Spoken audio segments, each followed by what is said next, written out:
Fishing is good, and sometimes fishing just is, pure and simple. Nothing ever happens these days, but at least I've got dreams to remember. I was born with a silver spoon in my mouth. Well, maybe not silver, but at least it wasn't plastic, and it wasn't stuck somewhere else in my anatomy. My folks gave me everything they could, I'll give them that. A house with cool music on the hi-fi, with speakers in every room.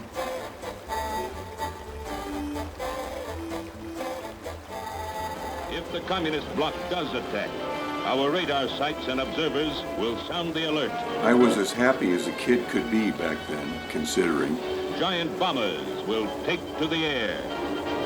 Jet fighters will scream aloft. Fighters will account for some of the enemy, but some will get through to your home.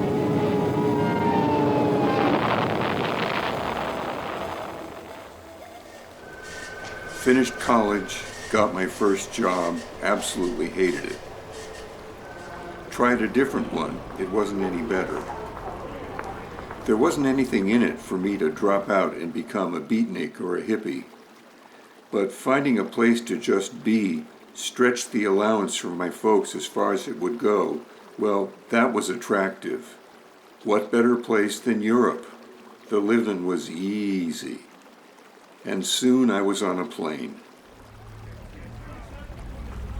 I was really lucky getting off the rickety old ferry on this diamond-in-the-rough island plunked down in the Aegean Sea. Fishermen with weathered faces who did an honest day's work for an honest day's pay. Sitting in the restaurants eating squid and octopus fresh off the boats, moussaka and feta cheese and Kalamata olives, spending practically nothing. Many months passed like that, until the day a ferry came in and she got off. Her name was Marta, at least that's what she called herself. All these years later, I can still see her in the old movie running in my memory. Catching my eye in the taverna, inviting me to her horrible little room, worst place in the village probably. And our thing blossomed from there.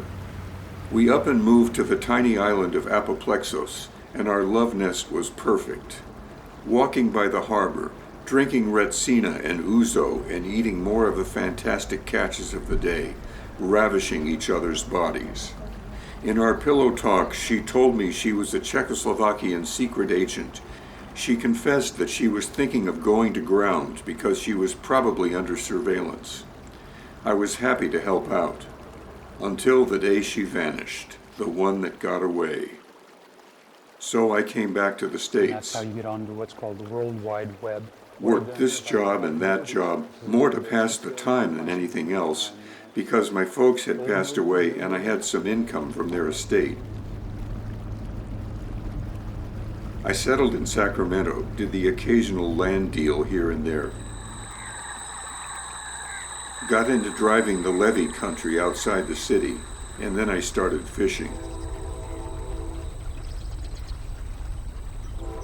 Hanging with the folks who became my crowd, drinking and raising hell were second nature to them. Once I went back to Greece, just to revisit the past and maybe scratch an old itch, more like a scab. Didn't do anything for me, not a bit. So here I am, thinking about the fish as usual.